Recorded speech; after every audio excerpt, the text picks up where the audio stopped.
E hoje eu tenho uma participação muito especial aqui. Eu estou aqui com a doutora, advogada, especialista em imigração, que atua no estado da Flórida, especialmente na cidade de Orlando, a doutora Izzy Pinho, que a gente vai aqui, que ela vai esclarecer aqui alguns pontos cruciais de como migrar para os Estados Unidos de forma correta. Então, já vou agradecendo aqui a doutora Izzy Pinho pela participação, um prazer ter você aqui com a gente. Gentilmente, eu sei que sua agenda deve ser lotada, né? Advogados nos Estados Unidos são sempre muito lotados de serviço e é um prazer ter você aqui. Gente, né? É um prazer estar aqui com você no canal e passar um pouco de conhecimento sobre imigração e, né, como viver nos Estados Unidos. Eu também sou estudante e faço parte, né, dessa trajetória imigratória que passamos entre, né, essa mudança de vida, de sair de um país para o outro, descobrir como é que as coisas funcionam. Então, assim, é bem o que a gente diz challenging, né? É realmente, assim, algo que a gente tem que passar, esse processo imigratório, tanto o processo legal quanto o processo de adaptação num país novo, né? Então, é tudo muito diferente, muito novo para os nossos clientes. Eu mudei para cá, eu tinha 19 anos, então eu tive que entender um pouco desse processo imigratório, isso meio que mais ou menos sozinha, sem muita ajuda. Naquela época não tinha tantas informações na internet, a gente não tinha acesso a profissionais brasileiros, né? No nível que a gente tem hoje. Então, essa facilidade que os brasileiros hoje têm de ter acesso a profissionais qualificados que conseguem assessorá-los, né, nessa mudança de vida é muito importante. Principalmente alguém que fala a sua língua e consegue dividir com você, né, esses momentos de ansiedade que estão ali para lhe ajudar. Mas como é que você consegue mudar legalmente para os Estados Unidos? Existem diferentes formas, tem mais de 100 diferentes tipos de vistos, então cada caso é um caso, cada cliente é um cliente, mas nessa imigração, né, mais recente, essa leva de brasileiros que tem vindo nesses últimos anos, a gente entende muito que são profissionais qualificados, são profissionais bem posicionados no mercado e que estão conscientemente, né, não aleatoriamente, tomando uma decisão de fazer uma mudança de vida. Então, por insatisfações, sejam elas políticas, econômicas, sociais, né, incluindo muito também a violência, eu te diria que essas seriam as maiores razões dos nossos clientes. Eu quero fazer uma pergunta que talvez seja a pergunta de muitas pessoas aqui, né? Qual seria o perfil, né, que o consulado americano, né, no Brasil analisa uma possível solicitação de visto B1, B2, e o que é que se trata esse B1, B2? O que eu posso fazer com o visto B1, B2, né, que é parte da pergunta? No visto de turismo, você obviamente está vindo para fazer turismo. E se eu posso fazer um curso, esse curso tem que ser rápido, tá? Então, vamos falar, posso fazer um curso de inglês por um mês? Posso fazer um curso de artes por 3 semanas? Pode, nesse visto. Porque não é algo que a gente está esperando que você vai precisar de uma estadia maior nos Estados Unidos. Então, se é um curso rápido, algo rápido, tudo bem. E se eu posso fazer negócios com o meu visto B2? Pode. O que você não pode é trabalhar. Então, eu tenho muitos clientes que entram nos Estados Unidos com uma permissão, né, de um visto B1, B2 e fazem negócios. O que é que eles vêm fazer aqui nos Estados Unidos? Qual é o escopo, né, do fazer negócios? Eu te diria ir para reuniões de negócios, decidir, né, se você vai fazer seus investimentos, comprar um aluguel, ou comprar um negócio que vai ser regido aqui. Você começa a ter problemas quando você tem que estar dentro do negócio, trabalhando para aquele negócio funcionar. Nesse momento, você não vira mais somente um investidor que está indo ver as possibilidades de negócio, mas você vira efetivamente alguém que está trabalhando para aquela empresa. Então, você tem que ter um cuidado na nuance do que você pode ou não pode fazer. E se você tem dúvidas, contate um advogado, porque a gente sabe que cada caso é um caso, né? Então, assim, os fatos, eles diferem, então a gente precisa realmente entender um pouco melhor do que é que seria para poder lhe orientar da melhor forma. Muito bem. Veja só, Há uma demanda reprimida muito grande agora nos últimos, né, desde 2020 até hoje. O consulado americano está levando cerca de 400 dias para emitir um visto, ou até, não, aliás, para uma entrevista no consulado americano, né? Ou seja, tem muitas pessoas querendo viajar para os Estados Unidos, ou seja, a turismo, ou seja, a trabalho, enfim. Mas o que é que o consulado, o que é que o governo americano, consulado, vamos dizer assim, como é que uma pessoa se qualifica, presta atenção na pergunta, para ter um visto B1, B2? Qual é o perfil do brasileiro para, de fato, preencher um formulário, né, o DS 160, e se qualificar para a possível entrevista e passar nessa entrevista, não ter o visto negado? Quais são os pré-requisitos básicos que o consulado analisa aquela pessoa? Eu não acho que para esses tipos de visto existe um pré-requisito básico, até porque as diferentes tipos de pessoas que você vê sendo aprovado lhe faz pensar se realmente existe esse requisito, entendeu? Eu acho que nos processos de B1, B2, eles estão buscando, na grande maioria das suas vezes, pessoas que têm um lastro dentro do país, né? Então, assim, não são pessoas que simplesmente vão estar fazendo uma mudança de vida, deixando tudo para trás e indo para os Estados Unidos e não se preocupando com o seu status imigratório. Então, eu acho que o oficial no consulado, ele está buscando esse cuidado. Será que essa pessoa teria uma tendência de ficar ou não ilegal no país? Ou ela tá buscando um visto de turismo, mas na realidade as intenções delas outras, são de imigrar e ela não está buscando esse visto no momento, ela está usando o visto de turismo como uma ponte, né? Então eu acho que é isso mais ou menos, a orientação que eles têm eu não tenho certeza, mas na minha experiência do outro lado, né, eu não aplico vistos de turismo com o consulado, eu foco realmente mais nos vistos de trabalho e de imigração, então eu não faço esse trâmite diário com visto de turismo no consulado, mas do outro lado, para quem está lidando com os clientes que entram nos Estados Unidos e que estão aqui com os vistos de turismo, eu posso te dizer que essas pessoas vêm de todos os cantos, tem de todo tipo. Então eu acho que não é somente o perfil que o consulado americano está buscando, eu acho que tem um fator de sorte e de como você se apresenta. Então você acha que existe um fator sorte? Porque muitas pessoas saem, muitas vezes, da entrevista indignado. Olha só, eu estou com uma pilha de documentos aqui, imposto de renda, extrato bancários, carteira assinada, por quantos anos, sei, 8, 10 anos de carteira assinada, e ainda assim não pediram nenhum documento e deram uma negativa para mim enquanto vice. Então, você acha que existe, de fato, um fator sorte nas entrevistas no consulado americano? O que seria o fator humano, né? O fator sorte, fator conforme a gente queira denominar, mas existe definitivamente um fator humano. Muito bem. Izzy, vamos lá. Digamos que, eu sei que os Estados Unidos têm vários tipos de vistos, né? Vistos de noiva, né?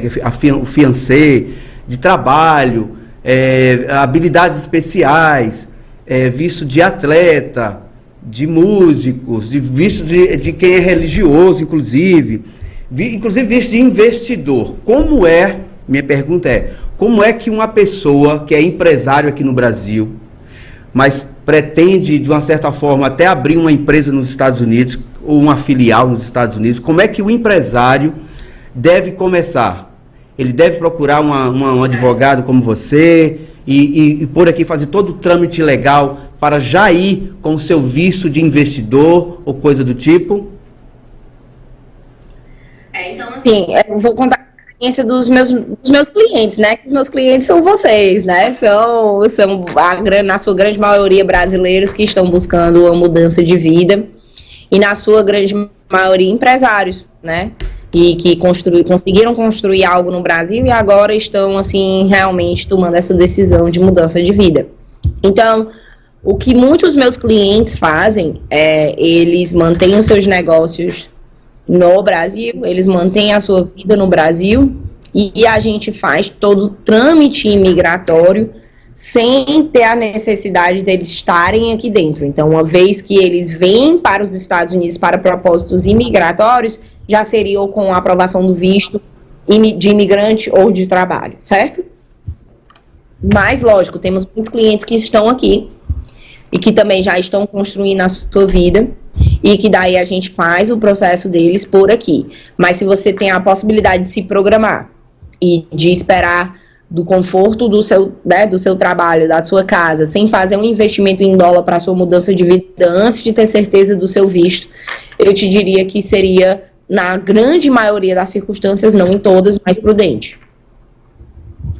Muito bem.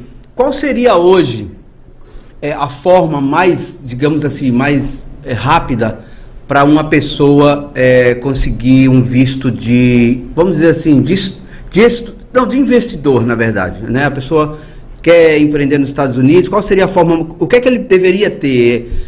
Alguns reais no banco para comprovar a renda? O que é que ele deveria, um plano de negócio para, de uma certa forma, já apresentar, né, para os americanos, o plano de negócio, o que é que ele vai, que tipo de empreendimento ele vai colocar nos Estados Unidos? Como é que seria a melhor forma de empreender? Eu posso te fazer umas perguntas como se eu estivesse fazendo com o meu cliente, para eles saberem o que a gente está esperando? Sim, pode sim. Então vamos lá. Você é formado? Sim, tenho 3 formações, 2 pós-graduação. Excelente. E dentro da sua, você poderia me detalhar um pouco mais a sua trajetória profissional e acadêmica? Tá. Eu estou no ramo de educação, né? Eu tenho uma escola de educação básica já há 39 anos e também sou mantenedor de uma universidade à distância, a Universidade EAD, né? Que é de um grupo educacional, talvez seja um dos maiores do mundo, o Grupo Croton, de educação. Você tem algum plano de negócios ou algum negócio que você gostaria de fazer nos Estados Unidos? Na verdade, talvez abrir o mesmo segmento educacional, talvez oferecer educação superior, né, para a comunidade brasileira, a comunidade hispânica, e talvez abrir também uma escola de um after school, né, para talvez ajudar as crianças quando saindo do colégio para fazer seu homework ou para fazer atividades lúdicas. Então seria alguma coisa do mesmo ramo educacional que eu tenho aqui no Brasil. Obviamente não trabalhar de forma curricular, né, porque o Ministério da Educação não tem nenhuma jurisprudência com o Ministério da Educação norte-americana, assim eu acredito, mas seria alguma coisa na área de educação. É o seguinte, vamos supor, um empresário como o Fábio, né, por exemplo, tem algumas graduações, tem um negócio muito bem estabelecido durante muitos anos, é muito raro a gente ver empresas que duram, né, 39 anos, é um marco, assim, realmente muito grande na vida de um empresário, porque você manter uma empresa ali por 39 anos, a gente sabe que, para quem tem empresa, a gente sabe muito que complicado, mas tem que demonstrar somente que você é graduado e que você tem experiência, que você é bem posicionado, que você, né, é um profissional muito bacana, mas que o que você vai vir fazer aqui nos Estados Unidos é do interesse nacional. E existe um pouco de subjetividade nesse visto, exatamente porque, né, essa parte de comprovação do interesse nacional, ela não é definida por lei e ela gera uma certa subjetividade, porque daí a gente também vai encontrar o fator humano, né, Fábio? Sim. O mesmo fator humano que a gente já conversou um pouco do que acontece no visto B1, B2. Tem várias opções, mas no todo eu estaria fazendo para um empresário brasileiro que é o meu cliente, que eu sei realmente, né, as qualificações, as perguntas mais básicas que eu estaria fazendo a ele foram as mesmas perguntas que eu fiz a você, Fábio. Só conhecer um pouco mais, entender um pouco melhor e saber daí quais são as suas expectativas e o que é que você quer para que a gente possa traçar a melhor estratégia. Muito bem. E se a pessoa não tem não quer empreender, não tem forma nenhuma de empreender, como é que a pessoa pode se qualificar para o visto habilidades extraordinárias? Você pode, com habilidades extraordinárias, você pode tanto ter o seu próprio projeto, mesmo que ele seja trabalhando para outra pessoa, quanto você pode ter um empregador com você. Então, vamos supor, você é um pesquisador, né? E você está vindo pesquisar aqui em alguma universidade. Essa universidade, ela pode assinar esse processo com você. Você não precisa estar oferecendo um negócio em troca para habilidades extraordinárias. Nem mesmo para um EB2NW. Eu não tenho que oferecer um negócio em troca, mas o que eu vou fazer, o que eu vou exercer dentro dos Estados Unidos tem que ser considerado de interesse nacional para um EB2NW. Já habilidades extraordinárias, a gente está falando do visto EB1. Então, a gente está falando de vistos aí distintos, tá bom? Visto para estudante, eu vejo também, conheço muitas pessoas que foram, pegaram o visto de estudante, foram com suas famílias tem um período para... Tem um período de 6 meses, 1 ano, 2 anos para ter o visto de estudante? Porque você não estuda a vida inteira, né? Você estuda por um período. E quando termina esse período de estudo, esse visto continua valendo ou não? Aí eu vou me usar como exemplo, certo? Porque quando eu vim para os Estados Unidos lá em 2006, eu vim, gostei e depois voltei para o Brasil, peguei meu visto de estudante no meu passaporte e vim para os Estados Unidos estudar. Eu fiz 1 ano de inglês numa escola, daí eu transferi para uma faculdade e que transferi para outra faculdade. Eu passei 8 anos no meu visto de estudante.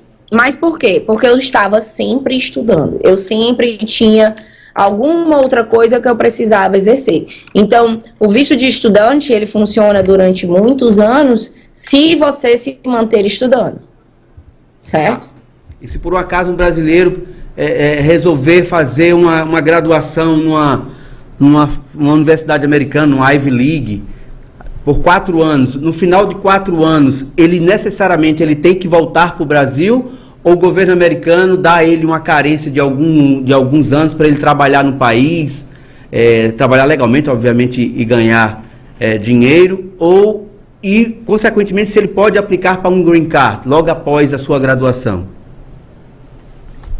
Então, assim, tudo vai depender, né, da bagagem que esse profissional traz com ele, mas se a gente está falando de um jovem que se formou aos 24 anos e que não tem experiências profissionais para trás, esse jovem que está vindo estudar, independentemente da sua idade, você pode sim pedir um período de trabalho após a finalização do seu curso. A gente está falando normalmente que se chama OPT, que dentro desse período a gente varia do seu curso aí entre 1 a 3 anos que você poderia estar trabalhando. Então, sim, você tem uma carência de trabalho após a formação do seu curso. Agora, você poderia aplicar para um green card imediatamente, onde a gente vai ter que entender onde que a gente estaria encaixando esse estudante dentro das possibilidades de vistos. O que é mais comum para os jovens eu comecei aqui a faculdade, eu trabalhei aqui um período com essa empresa gostou de mim, essa empresa agora decidiu que vai aplicar um visto de trabalho para mim, e eu vou começar a trabalhar por essa empresa, por esse visto de trabalho. Muitas vezes a gente está falando de um visto H1B, tá bom? Então, assim, existem diferentes vistos de trabalho que essa pessoa poderia estar buscando, mas normalmente os vistos que a gente está falando aí, para pessoas não tão qualificadas, seriam um visto EB3 ou até mesmo um H1B. Quem é a pessoa que se qualifica para um visto religioso? Seria um pastor de uma igreja, um padre? Teria que ser realmente um título de pastor ou padre? Não necessariamente um pastor ou um padre, mas vão ter diferentes vistos religiosos, mas algo que é mais utilizado, essa pessoa tem que estar, tanto a igreja tem que estar bem estabelecida e ter uma saúde financeira para trazer essa pessoa, que é onde a gente encontra a maior dificuldade, ou essa pessoa está vindo montar uma empresa nos Estados Unidos. Essas são as situações que eu vejo mais frequentes. Tá. Uma vez que eu tiver uma holding aí nos Estados Unidos, ou uma filial, por exemplo, digamos que eu tenho uma filial nos Estados Unidos, eu posso contratar pessoas daqui do Brasil para trabalhar nos Estados Unidos? Pode, existem diferentes. Se você está literalmente fazendo assim, uma filial mesmo, a gente estaria normalmente utilizando o visto L1 para fazer essas transferências ou de gerentes ou de executivos. Mas esse visto, ele é um visto complicado e requer um porte da empresa no Brasil de um certo nível para que ele possa estar transferindo esses executivos e gerentes, certo? Isa, quantos tipos de visto existem hoje? Quantos? Você pode citar? 168, algo assim. E qual que é mais fácil ser, vamos dizer assim, deferido? Casamento com cidadão americano. Casamento com cidadão americano. Pai para filho, filho para pai. Ótimo. Diria que passar entre pai e filho para pai, entre famílias, né, assim, que é mais fácil de comprovar, é mais fácil que um casamento, né, porque um casamento também tem nuances.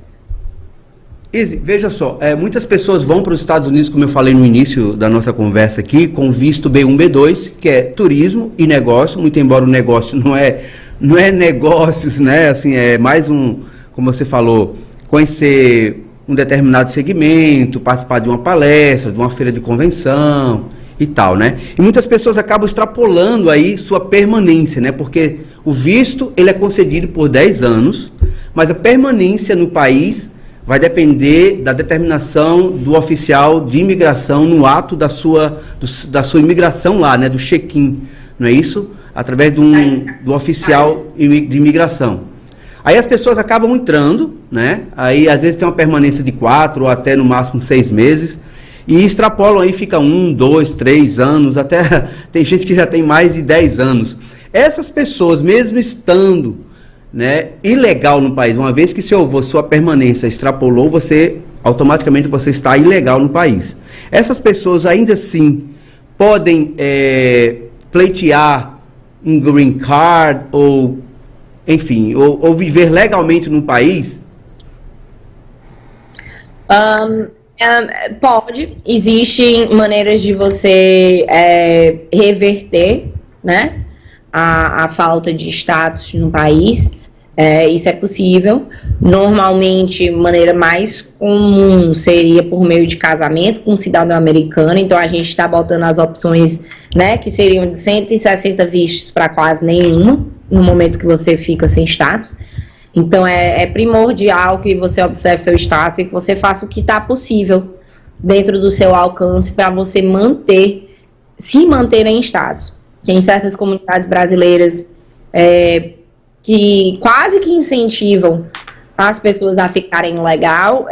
Eu viria para cá com um pensamento diferente. Eu viria para cá com o pensamento de que existem muitas informações disponíveis para a gente hoje e que se você conversar com o advogado e você for buscar quais são as possibilidades, pode ser que você encontre uma possibilidade de se manter legal aqui até você conseguir chegar no seu objetivo final, que é o green card, né? Porque às vezes do começo da nossa história migratória até a gente receber o green card, pode ser que demore muitos anos, né?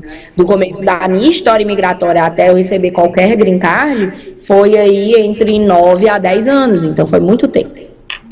Tem outras pessoas também que vão com visto de turista. Isso é até bom, esse esclarecimento aqui, para que as pessoas não fiquem atentas, né?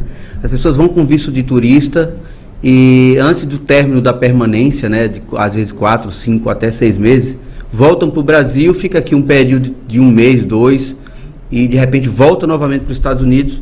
E muitos conseguem, obviamente, mas muitos são interceptados, né? E é um risco muito grande isso ou não? Ou é corriqueiro, ou acontece de forma natural? Não, as pessoas dentro da permanência, voltaram para o Brasil, né? Saíram legalmente dentro da permanência, então não cometeram nenhum erro, né, legal, e de repente meses depois voltam para os Estados Unidos e fazem a mesma coisa e vão fazendo isso de maneira, né, subsequente, aí vão ficando 1 ano, 2 e por aí vai. Conheço muitas pessoas que toma do bate e volta, né, fica no bate e não volta, com um pé lá e outro aqui. Então, assim, tem muito, eu vejo mais dando certo do que não. Os que não dão certo do bate e volta são pessoas que se comprometem por alguma razão. Por exemplo, você, né, no seu ingresso nos Estados Unidos, você vai passar por um processo ali, você vai entregar o seu passaporte, você vai falar com o oficial, e o oficial vai tomar uma decisão se ele vai lhe deixar entrar no país ou não, né? Sim. É uma possibilidade. Isso tem, quando você tem muito movimento, entradas e saídas, podem ser que eles me mandem para a salinha. A salinha é uma outra, um outro olhar, né? Eles vão checar de novo para saber se você é uma pessoa que deveria estar entrando no país. Nesse momento que você vai para a salinha, o oficial poderia pedir para ver o seu telefone, né? E no seu telefone ele pode voltar. Ele pode checar suas conversas no seu WhatsApp, no seu Instagram, no seu Facebook e verificar que talvez houve um trabalho ilegal durante toda essa sua estadia aqui nos Estados Unidos, ou que você está infringindo algum outro tipo de lei migratória que pode vir a contribuir na decisão do oficial a não deixar você entrar nos Estados Unidos. Então, quando as pessoas me ligam dizendo, é porque eu fui deportada, não consegui entrar, me mandaram de volta, aí eu sempre pergunto, tá, mas o que foi que eles acharam no seu celular? Né? O que foi que aconteceu? Porque na grande maioria das vezes, não é sem nenhuma razão que eles decidem que você não está apto a entrar nos Estados Unidos.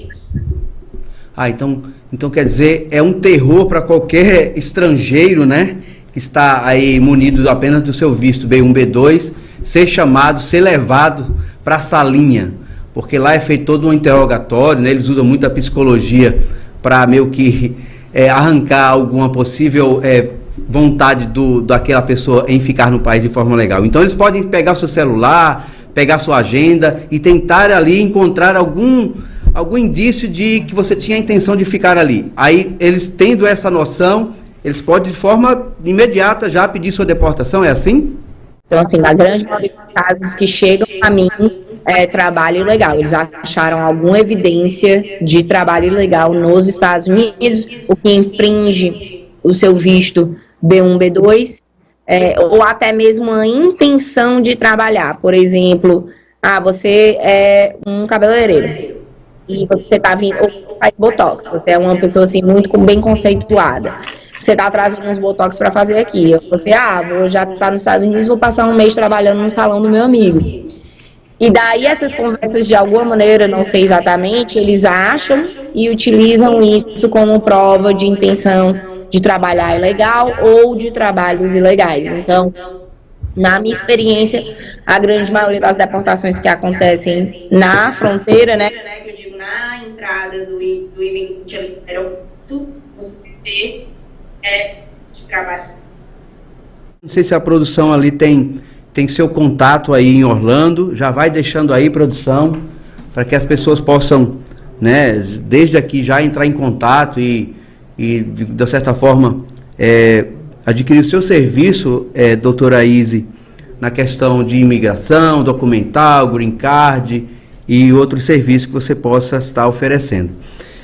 Doutora Izzy, outra pergunta, qual seria, porque assim, muitas pessoas até estão bem estabelecidas aqui no Brasil, né, muitas famílias já estão bem estabelecidas, mas resolvem migrar para os Estados Unidos e acabam vendendo suas propriedades, vendendo seus carros, até deixando seus empregos ou seu negócio e vão para os Estados Unidos e acabam não se dando bem, né, por alguns fatores. Eu vou até citar um aqui, às vezes a pessoa trabalha no ar-condicionado, né, 8 horas por dia, e está acostumado a sair do ar-condicionado, ir para casa, descansar, e lá nos Estados Unidos não é bem assim, né? As pessoas muitas vezes têm que pegar pesado, pelo menos assim, um período para aprender o idioma, até conseguir se adaptar de maneira mais rápida naquele país. Qual seria o perfil das pessoas que tenham a intenção de vir para cá e qual seria o conselho que você daria a essas pessoas que às vezes, digamos assim, vou chutar o pau da barraca e vou para os Estados Unidos.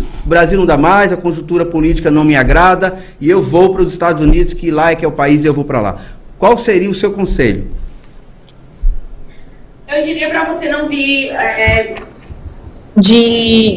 de coração fechado e sabe, de braços fechados, porque assim, uma mudança para um novo país, talvez você vai ter que dar alguns passos para trás para dar vários para frente, né? Então, assim, vamos supor, se você é uma enfermeira super bem conceituada no Brasil e você, né, gerente do seu plantão ou o que for, e você chega aqui, por alguma razão você ainda não passou nas suas provas, de você exercer a sua profissão aqui, ou você não fala o inglês suficiente, ou você tem certas limitações que não lhe deixam trabalhar dentro da sua área, e o custo de vida aqui sendo bastante alto, né, que a gente sabe, né, não é só... A gente tem um custo de vida elevado nos Estados Unidos, então, você, na grande maioria das vezes, você vai precisar que ambas pessoas, né, um cônjuge, por exemplo, você e seu esposo, que ambas as pessoas trabalhem para poder conseguir realmente suprir as necessidades de casa. E às vezes esses trabalhos iniciais, eles podem não ser o seu trabalho ideal, mas eu acho para você levar isso de forma como um processo. Tudo na vida, né, tem seu tempo e talvez na sua imigração você vai ter que fazer coisas que você não gosta tanto. Mas a gente não faz só aquilo que a gente gosta, né? Tem certas coisas na vida que a gente tem que fazer que dá um pouquinho mais de ansiedade, de trabalho. Mas o que eu também posso dizer é que você também tem chances de trabalhar na sua área. Você vai encontrar, por exemplo, inúmeras empresas brasileiras que precisam da sua mão de obra. Então, se você está em centros nos Estados Unidos, no qual tem uma comunidade brasileira maior, por exemplo, Flórida, né, Orlando, Miami, até Tampa, você vê comunidades brasileiras grandes e grandes oportunidades para os brasileiros que estão nessa comunidade. Então, talvez de início, se você, né, você talvez busque mais a comunidade brasileira para que você tenha acesso, talvez, a empregos que você não teria se você tivesse somente focado na comunidade americana por certas limitações. Então, existe sim a possibilidade de trabalhar dentro da sua área, talvez não seja de imediato, mas eu acredito que com planejamento e força de vontade você consegue sim. Eu li recentemente que os Estados Unidos, ao contrário do Brasil, eles estão com oferta de trabalho aí beirando seus 12, 13 milhões de oferta de trabalho. Ou seja, existem empresas pagando, além de você pagar por hora, pagando a você, para você um sign-bond, para você assinar um contrato e trabalhar para eles. E o brasileiro se consegue fácil trabalho assim, fácil nos Estados Unidos. Veja só, estando ilegal, estando sem a documentação, ele consegue trabalhar facilmente nos Estados Unidos, uma vez que os Estados Unidos está com uma oferta gigantesca aí de trabalho? Não necessariamente, e dependendo do cargo, ele não pode trabalhar. Por exemplo, ele ser um executivo de uma empresa americana, ele provavelmente vai ter que ter os papéis dele, ele vai ter que conseguir trabalhar. Agora, na realidade, tem trabalho, mesmo que esse trabalho não seja legal, né, não seja dentro das possibilidades da lei, mas que existe trabalho, existe, e tem muita gente trabalhando sem permissão, o que não é correto, mas é a realidade do imigrante. Muito bem, muito bem. Doutora Izzy, mais uma vez agradecer, falar aqui com o pessoal de casa, isso aqui vai estar gravado, o pessoal vai assistir com certeza em outro momento, né? Agradecer demais a sua participação, muito válida, todas as informações que a doutora Izzy, ela que é advogada de lei, mas especialista em imigração, atende ali toda a comunidade brasileira do estado da Flórida, né? Está localizado, tem escritório na cidade de Orlando, isso, pode me corrigir, doutora, se eu estiver errado, pedir até para a produção aí colocar o telefone de contato para algumas pessoas que desejam aí ter informações, até contratar o seu serviço, possa contactar você.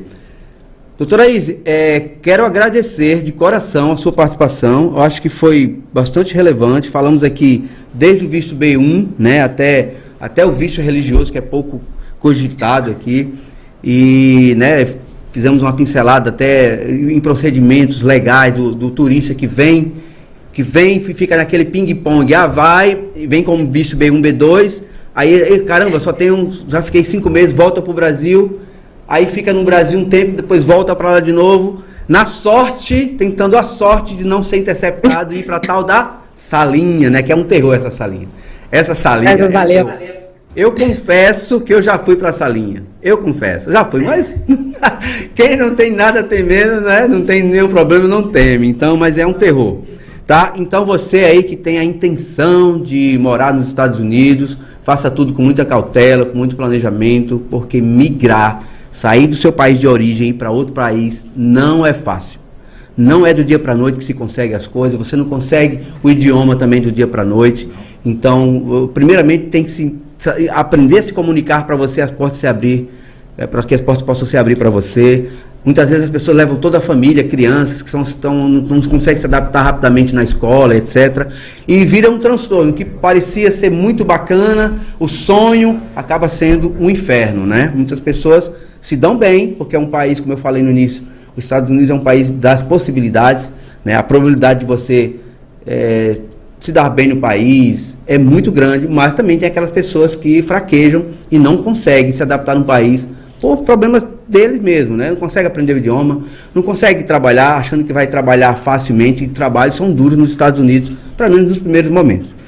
Então, doutora Izzy, muito obrigado pela sua participação, foi muito bom, a gente vai fazer umas outras lives também, quando tiver a oportunidade de ir novamente aí na região da Flórida, em Orlando, vou fazer uma visita, vou levar um presente aqui da nossa terrinha para você. Um beijo no coração e até a próxima. Eu queria que o pessoal tenha aí, pessoal, o telefone. Deixa o telefone aí na tela. E eu com certeza vou estar... Prazer. Com certeza eu vou estar lhe contratando para fazer alguma coisa pertinente aos meus ideais de migrar para aí, ter minhas empresas ou qualquer coisa do tipo. E hoje, já teve uma prévia, né? Certo. Ok. Obrigada. Foi um prazer estar aqui com vocês hoje. Eu vou falar sobre imigração e eu gosto mais ainda de ajudar brasileiros a conquistarem esse sonho. É realmente um sonho, não é para todos.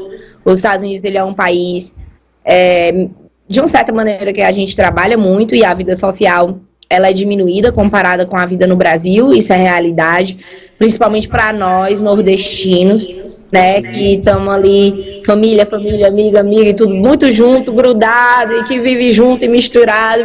Então, para o nordestino em específico, que ainda não é tão independente emocionalmente, pode ser um baque, mas...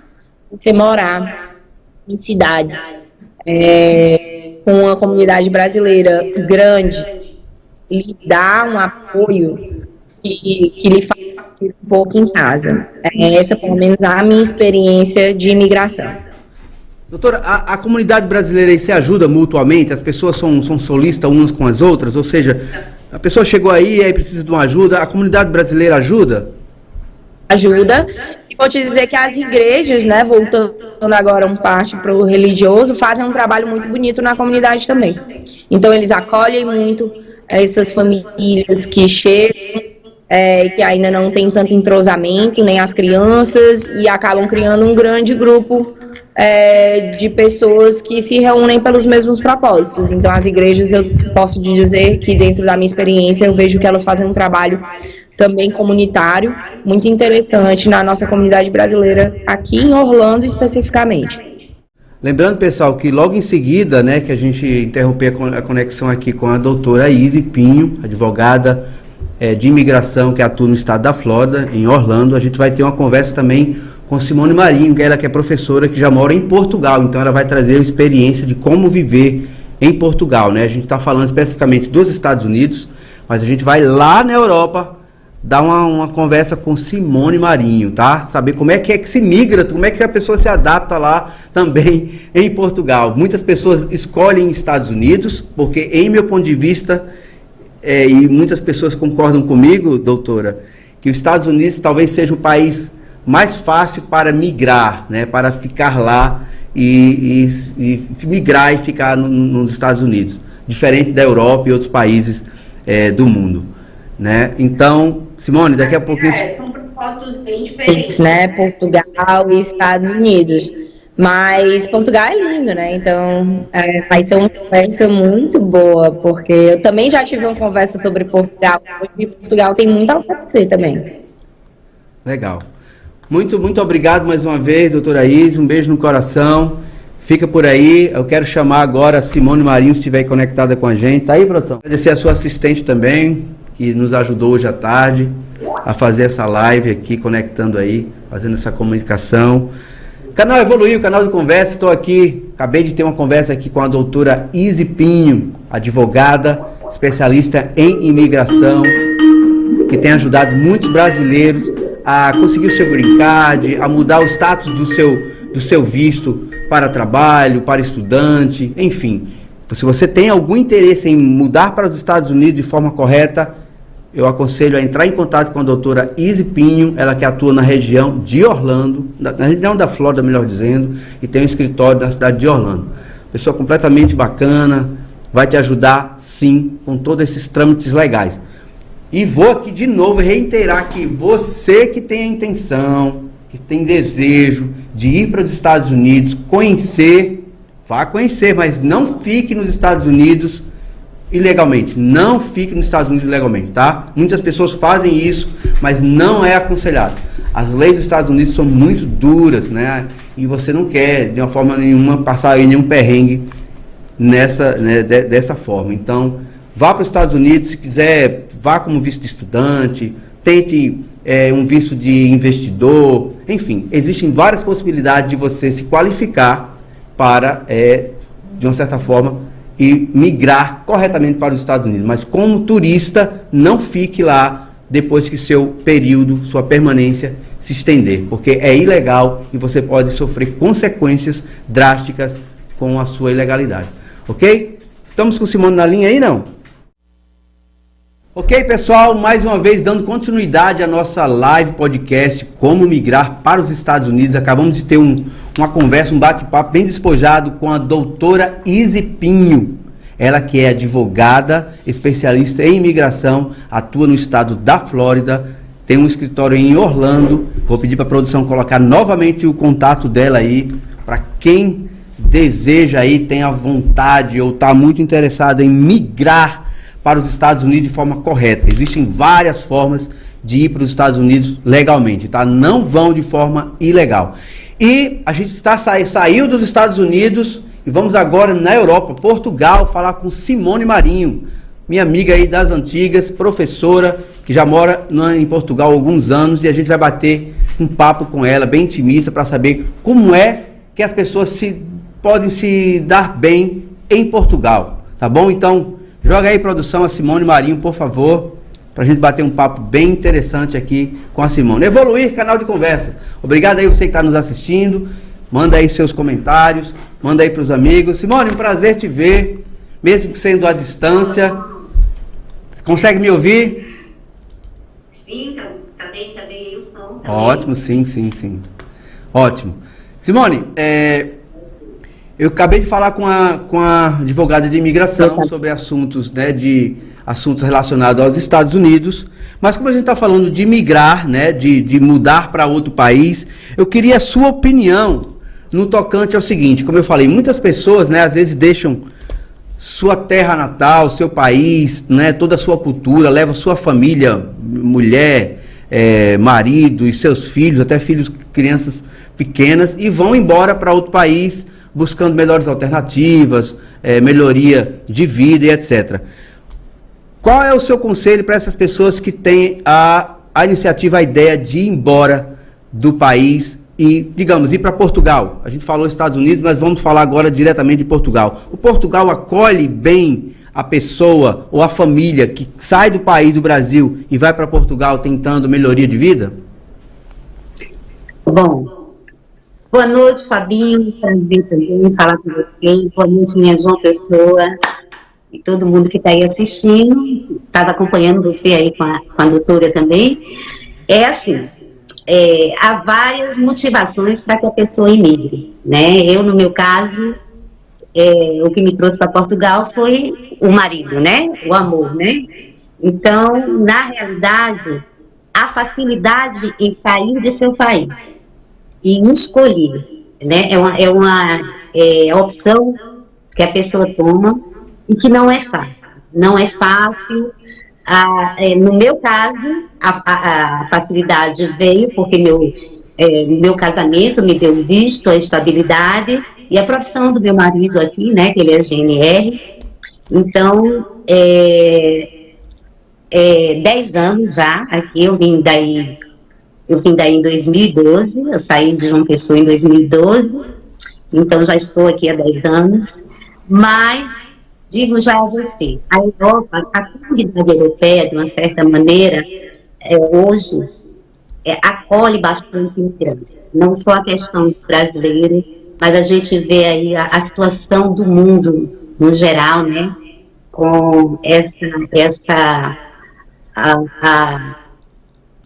a situação de imigrantes que vêm de outros países, inclusive, e a gente vê uma situação de você deixar, primeiramente, a sua raiz, a sua terra, a casa da gente é a casa da gente. E o brasileiro, quando ele chega, principalmente aqui em Portugal, o que é que eu notei? A doutora Izzy ou Isa? Izzy, isso, Izzy.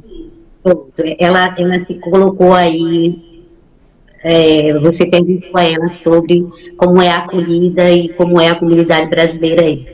O que eu vejo aqui em Portugal é um país pequeno, né? Estados Unidos é aquela coisa imensa, né? É um país, cosmopolita, né? É gente do mundo inteiro. E dependendo da área em que se localiza, onde você vai morar também, tudo isso contribui para o seu sucesso ou não.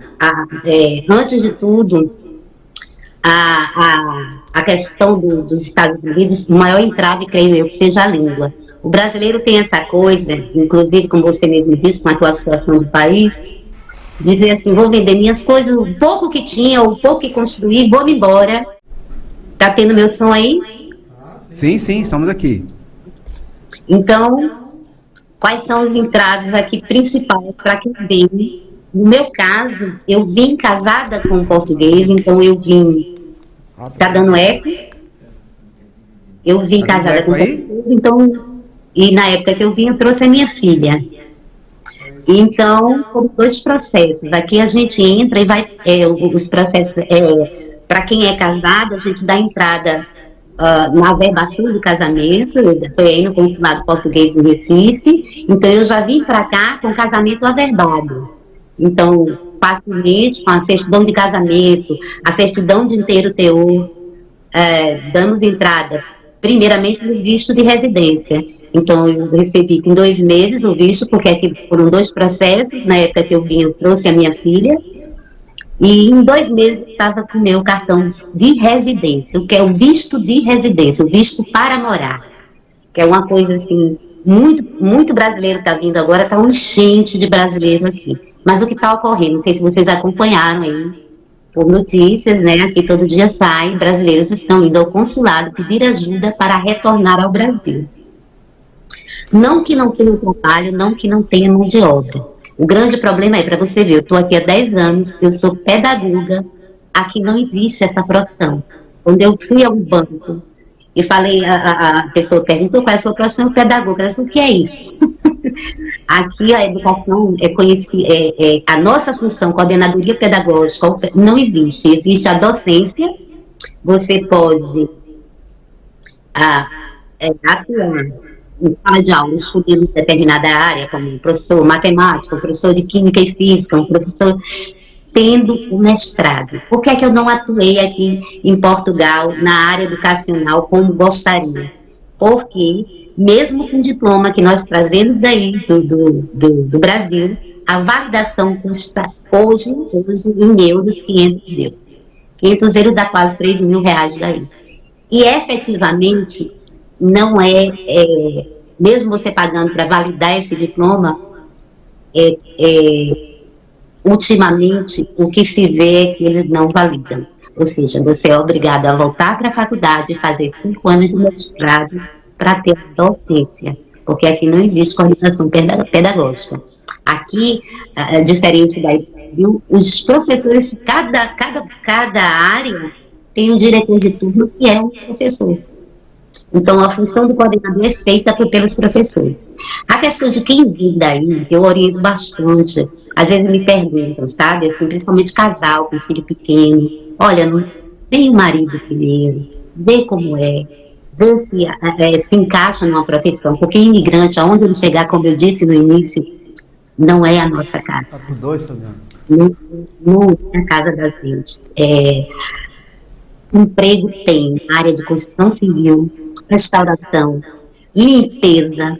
Brasileiro aqui vai trabalhar. Não é só o brasileiro, não falo isso como uma questão de xenofobia, não.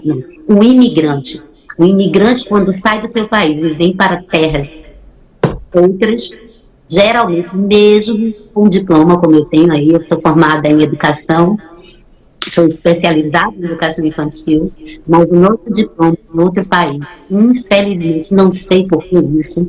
Eu tenho uma amiga na Espanha também, a Laine, que trabalhou comigo aí também, ela hoje mora na Espanha, e eu cortei um caminho no serviço voluntário, sabe?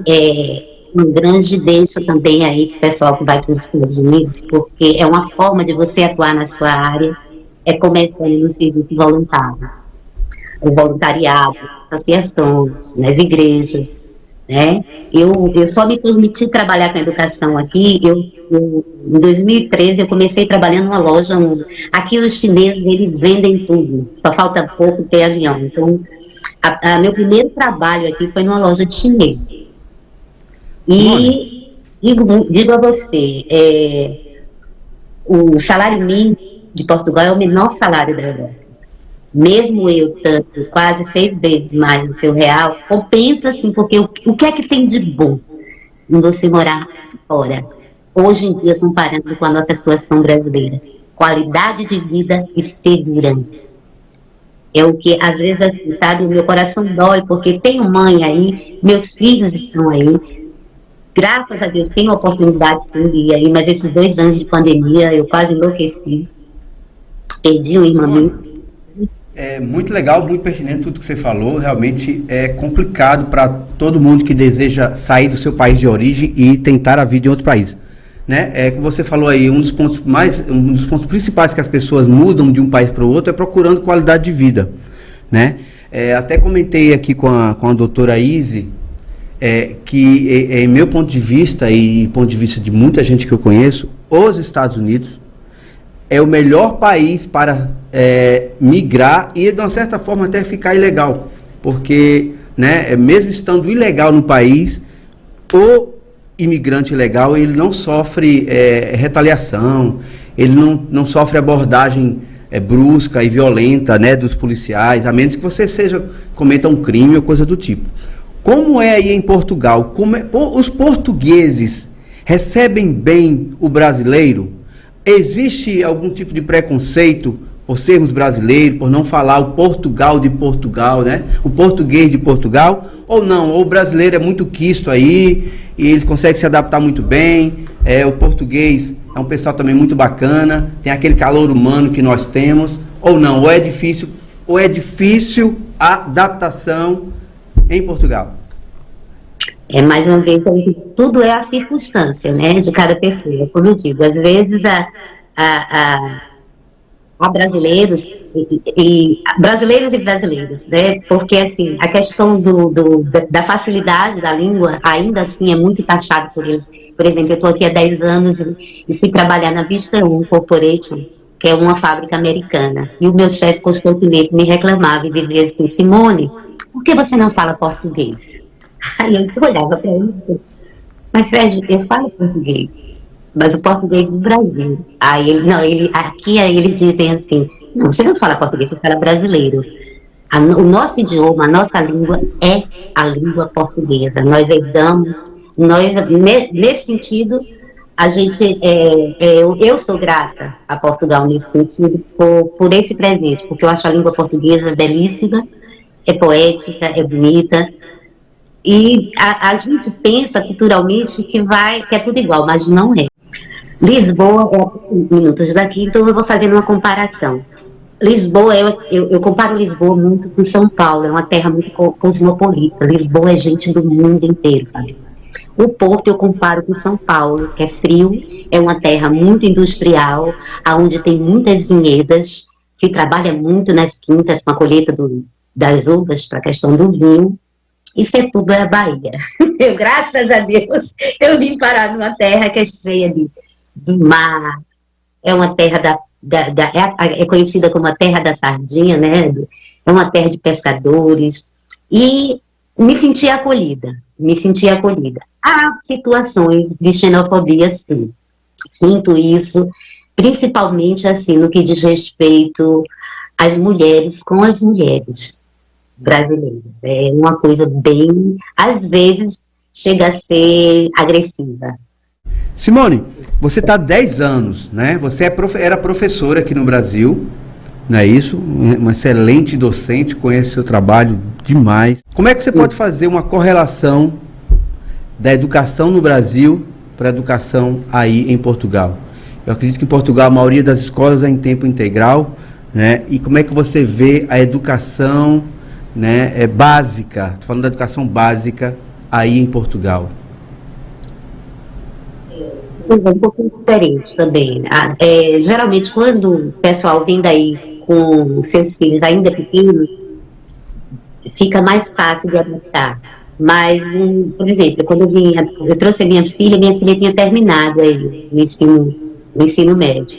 Né? Aqui o ensino médio é chamado de secundário, e é muito diferente no que diz respeito às diretrizes, né? O ensino básico, que é conhecido como fundamental, inclusive é tema do meu canal. Eu estou também com o canal Podtech, que fala da educação 5.0 e das tecnologias, e lá no Instagram do Podtech eu coloco algumas curiosidades e diferenças entre a educação no Brasil e Portugal.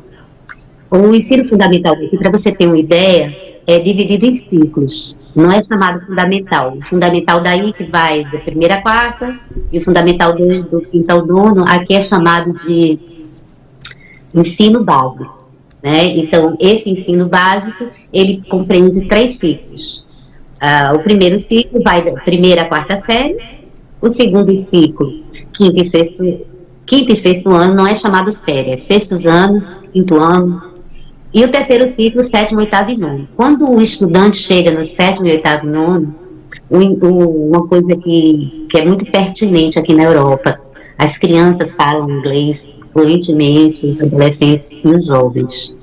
É uma coisa que me chama muita atenção enquanto a gente está aquém aí no Brasil. O inglês que é dado nas escolas do Brasil é um inglês muito voltado para a gramática, não é o inglês da conversação.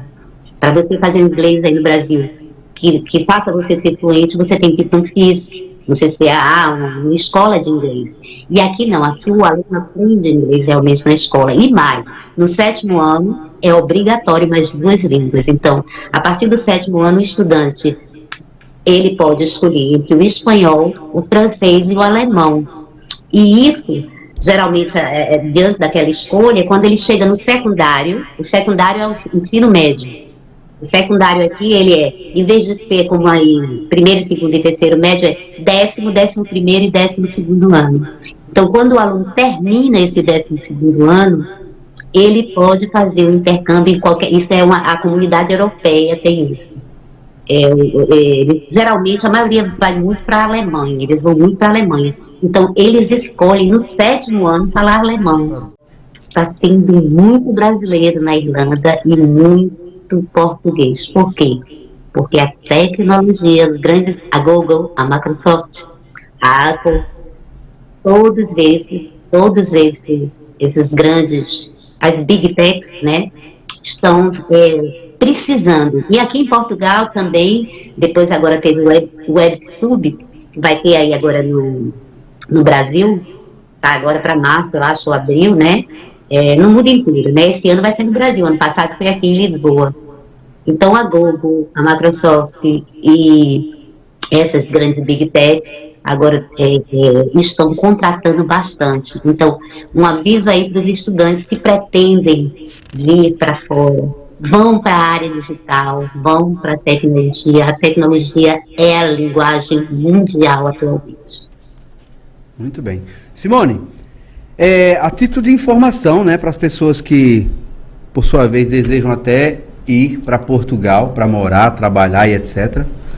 Quanto seria o custo médio, assim, para, vamos dizer, uma família de 4 pessoas, um casal e 2 crianças, como seria o custo médio de um aluguel de uma casa ou um apartamento e quanto essa família teria que ter de renda mensal para poder suprir as necessidades, né? Pagamento de aluguel, feira e etc. Qual seria em média, assim? Porque as pessoas às vezes viajam, vão embora para outros países, mas não tem a mínima ideia como é o custo de vida, quanto se vai ganhar, enfim. Acha que é tudo muito fácil, que é só instalar o dedo e tudo vai acontecer. Não é fácil.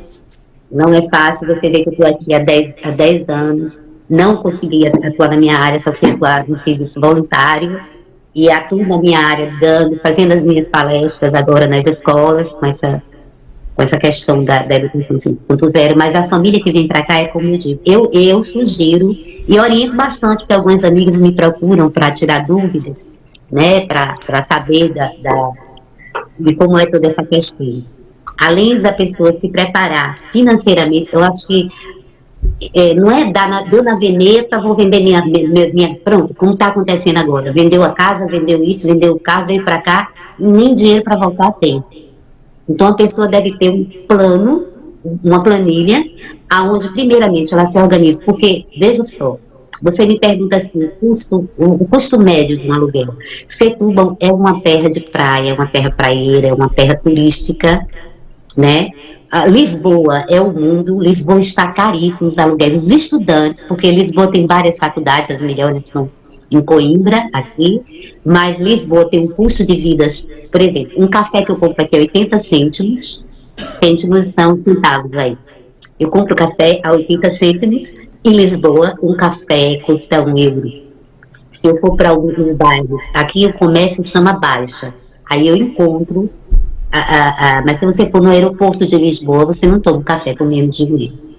Então, isso também, o custo varia de região para região. É como aí no Brasil, né? Se você vê a cesta básica da Paraíba, é diferente da cesta básica de Brasília. A cesta básica de Brasília é lá em cima, né? Então, aqui do mesmo jeito. Aqui em Portugal existe uma questão assim de aldeias. As aldeias, tem muita gente também migrando para as aldeias, principalmente as pessoas. Eu aconselho bastante antes que as pessoas, que elas façam justamente uma pesquisa. Existe um grupo aqui que chama-se Brasileiros em Portugal. Nesse grupo o pessoal arranja emprego, o pessoal se autoajuda, gente que chega, olha, uma família chegou, está precisando, agora está 2 graus, o pessoal vem aí do Brasil, não conhece nem o que é um edredom com pena de ganso, que é o que a gente usa aqui no frio, tem que ser, porque senão não dorme.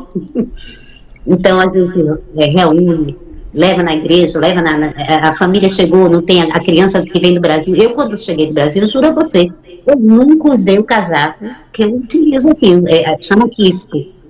Aqui chama quispo. É um casaco, são casacos assim, com essa textura.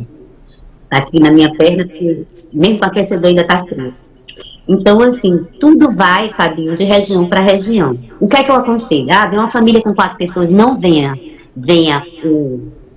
o chefe da família, veja primeiramente, procure, vá na busca de comunidades brasileiras em Portugal.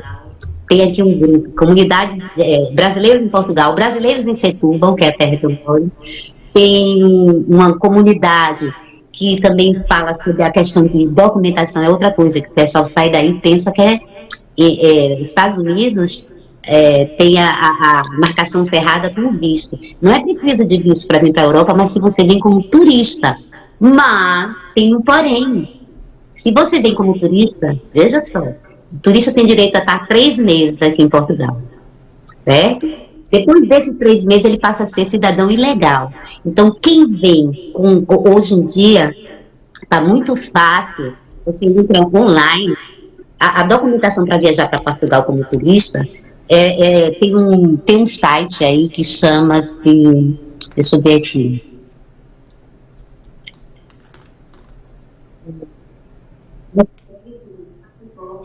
B4 é um tipo de seguro de saúde, é um seguro de saúde que muitos turistas estão optando por ele, porque o seguro de saúde das agências de viagem custa hoje na faixa de uns R$150 mil, são 30 mil euros. 30 mil euros para o seguro de saúde. Só que esse seguro, veja só, ele cobre, mesmo, geralmente o turista com mais possibilidade econômica paga por esse seguro, ele cobre avaria de bagagem, ele cobre acidentes, ele cobre, isso é obrigatório. Como o pessoal que não tem, vamos dizer, 150 mil reais para pagar esse seguro, está correndo para o PB4. O PB4, justamente, você entra no site do governo federal e procura sobre o que é o PB4, que é um seguro de saúde que dá direito a você estar em Portugal e qualquer coisa que acontecer, que ninguém conta com os imprevistos. O problema é que, e hoje em dia o TikTok tá lá, meio mundo de influência, olha, em Portugal com 10 euros, você... Pronto, hoje eu estava conversando com a minha filha, que ela disse, olha mãe, comprei essas coisas, deu 87 reais, eu fiquei bestalhada. Eu digo, minha filha, eu fui ali no Zoom, aqui tem o Zoom, com 20 euros eu trouxe camarão, eu trouxe picanha, com Simone, 20 euros. Simone, você é nordestina, é de João Pessoa, é isso? É isso. Hã? Em Salvador. Tá. E tem muitos conterrâneos seus aí em Portugal, na cidade que você vive? Olha, de jura, só encontrei 2. Agora, tem muita gente de Natal, aqui a maioria dos brasileiros, eu acho que Minas é a terra que mais povoou o mundo, porque todo brasileiro é mineiro. E de Goiânia, muita gente de Goiânia, mineiro e goiano. Eu tinha uma amiga que morava lá em Boston, e ela me disse que aquele Brazilian Day, que quando acontecia o Brazilian Day lá nos Estados Unidos, era um bar de mineiro, né? E aqui é do mesmo jeito. Agora, Portugal tá colapsando, viu? Os brasileiros estão vindo em massa, né, que a gente diz. E daqui a pouco, aqui, o que eu vejo, tem mais brasileiro do que português. Está chegando também uma grande massa de cariocas. Eu estou vendo muita gente do Rio de Janeiro aqui, coisa que eu não via há 5 anos atrás. Agora, nordestino com isso aqui, menina que... Mas você consegue, Simone, você consegue me dizer nos últimos 3 anos se o fluxo de brasileiros chegando aí em Portugal tem sido maior ou não? Muito maior, muito, tá demais até. Olha, acho que de uns 6 anos para cá, nem 5, uns 6 anos para cá, eu cheguei aqui em 2012, então, de uns 6 anos para cá, depois, e o pós-pandemia trouxe muita gente aqui para Portugal. Acho que também a questão é como eu digo, é a qualidade de vida, o que atrai... aquela coisa, eu oriento muito assim, sabe? O estudante, você estudante, vão aprender uma língua, vão aprender inglês, mas inglês, estudem uma língua, porque aqui na Europa também não é fácil. Eu já estive em Madrid, já estive em Paris. Olha, em Paris eles não aceitam que você fale inglês com eles, não. Você tem que falar francês, eles não gostam, sabe? É uma coisa assim... Eu fiquei abestalhada, graças a Deus, né? Eu fico com meu marido fala inglês, fala espanhol, fala francês, a diferença da qualidade da escola aí. Em especial Portugal, devido ao idioma, né? O brasileiro e o português são parecidíssimos iguais, né? Em alguns aspectos, não em todos, né? Tanto que você falou aí português de Portugal e eu não entendi nada, viu? Você falou comigo hoje no telemóvel, o que é telemóvel? É o celular, que ninguém conhece celular. Se eu falar, você acaba falando, sabe? Tem uma colega minha, quando eu cheguei na Paraíba, e disse, e agora, Rafael, eu digo, olha, aqui ninguém conhece celular, aqui é telemóvel e outra, você não carrega, né? Você mete, olha, até eu introduzir esse meta, aqui ninguém põe, o verbo não é pôr, é colocar, o verbo é meter. E meter lá em Salvador é outra coisa. Agora, Simone, você já está há 10 anos em Portugal e não tem o sotaque português. Você está com sotaque normal, assim. Você não adquiriu sotaque. O seu marido é de Portugal, não é isso? Carlos é português, é daqui de Setúbal. Nascido aqui no Setúbal. Você era para estar falando português de Portugal, Simone? Porque isso foi o contrário, eu estraguei ele é que fala brasileiro. Português do Brasil. Simone, eu queria que você falasse aqui, que eu vou pedir para o pessoal colocar, como é que as pessoas te encontram aí no teu Instagram. Eu sei que você está, inclusive, iniciando aí um podtech, né, falando sobre tecnologia na educação, que depois a gente vai fazer também uma live sobre educação, que a gente domina bastante esse assunto.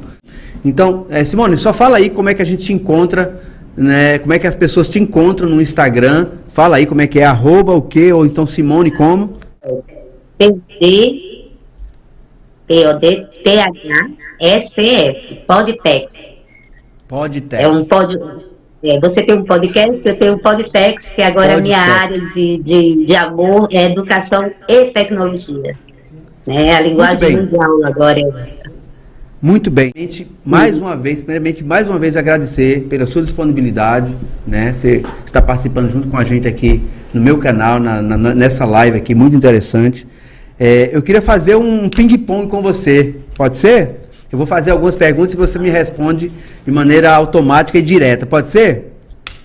Pode ser. Pode botar 2 telas aí, produção? Hã? Vamos lá. Primeiramente, já quero te mandar aí um beijão, agradecer novamente por tudo. Em breve, tá? Em breve eu vou estar aí te visitando, viu? Vou estar aí te visitando. Olha, meu pastor de Belém. Eu ainda não conheço a Europa, conheço a Ásia, conheço a África, a América do Norte, a América Latina quase toda, mas não conheço a Europa. Simone, vamos lá? Um bate-bola aqui, um ping-pong, ok? Um sonho. Um sonho? Uma EdTech, uma escola tecnológica. Eu sonho com essa escola, uma EdTech. Ótimo. Seu maior medo? O maior medo. Eu não gosto nem de falar, mas eu não gosto, eu perdi minha irmã agora há pouco, eu tenho medo de perder quem eu amo. Um arrependimento? Se tenho um arrependimento, não me lembro. E se me lembro, eu me esqueci. Um defeito seu, Simone? Demais. Falar demais. Gostei, Simone, gostei, que você realmente falou aqui, eu fiz 2 perguntinhas, você estava falando aqui por meia hora, mas é isso mesmo, aqui é um canal de conversa, a gente está aqui para conversar. Eu vou se deixar a gente... Mas peraí, isso é uma peraí, mas falar demais é uma característica de bons professores, tá? Eu não conheço nenhum professor que fala menos, o professor tem que falar muito, senão não é um bom professor. O professor tem que se comunicar e falar bastante. Terminou não, hein? Um amor. Com meus filhos, meu marido, que me fez atravessar esse oceano. Tá. Uma frustração. E a minha mãe, que se chama Amor. Um beijo pra ela. Deve estar vendo aí a live. Uma frustração, Simone. Uma frustração. Eu tenho muitas. A maior delas é não ter aprendido uma língua, um idioma, o inglês. Me faz muita falta aqui, principalmente na minha área atual. Tá bom. Chá ou café? Café. Muito bem. Eu também gosto de café. Eu tomo chá, também gosto de café. Brasil ou Portugal? Agora eu peguei, viu? Brasil ou Portugal? Vamos lá. Eu amo minha terra, João Pessoa. O Brasil tá complicado, mas eu amo minha terra. O melhor lugar do mundo, mas eu não esqueço de onde eu vim. Eu amo João Pessoa. João Pessoa, para mim, é a terra mais bonita do mundo. O melhor lugar do mundo é a minha terra. Tenho orgulho de ser nordestina e paraibana. Simone, mais uma vez, muito obrigado. Achei muito legal a nossa conversa. Você, como sempre, muito solícita, simpática, sorridente. Jovem demais, você ainda está muito jovem, viu, Simone? Você mudou para melhor, viu? Você também, me diga logo quais são os procedimentos estéticos que vocês estão fazendo aí. Tá muito bem. Aqui a gente congela, meu filho. 2 graus, a gente vai congelando a pele, congela. O frio, né? O inverno aí na Europa, em Portugal, rejuvenesce, é bom, né? É gostoso e tal. Né? Aqui no Nordeste é calor o tempo inteiro. A gente tem que morrer aqui no protetor e etc. Mas, Simone, um beijo para você. Foi muito legal. Agradecer as pessoas que nos acompanharam aqui no canal, no Evoluir Canal de conversas. Agradecer a minha produção que está aqui do meu lado aqui, nos ajudando aqui a fazer isso. Eu faço sem nenhuma pretensão comercial, só pelo prazer mesmo de conhecer e falar com as pessoas, né? De uma certa forma até uma contribuição social minha em trazer utilidade pública, informação para as pessoas. Eu acho que é um dever de cada um contribuir com o aprimoramento e a evolução de cada ser humano. Esse é o propósito de cada um e a gente está aqui para servir. As pessoas estão na Terra para servir uns aos outros. Então, Simone, beijo no teu coração. A gente vai se conectar ainda. Um beijo na tua mãe, no geral. Beijo nos meninos também. A gente vai se falar ainda muito, tá? Beijo no coração. E vocês... Que horas é aí agora? Que horas é aí agora em Portugal? Aqui são 8h38. Que horas é em Portugal? O fuso são de 3 horas, são 11h38. Legal, legal. Um abraço a todo mundo aí, dá um abraço nos nossos conterrâneos aí, os paraibanos, gente boa, tá bom? Beijo e até lá. Pessoal, muito boa noite a todos vocês que nos assistiram até então. Muito obrigado por acompanhar o meu canal, estar aqui junto com a gente. É um canal de informação, é um canal que a gente traz utilidade pública, informação. Beijo a todos vocês, Deus abençoe e até a próxima.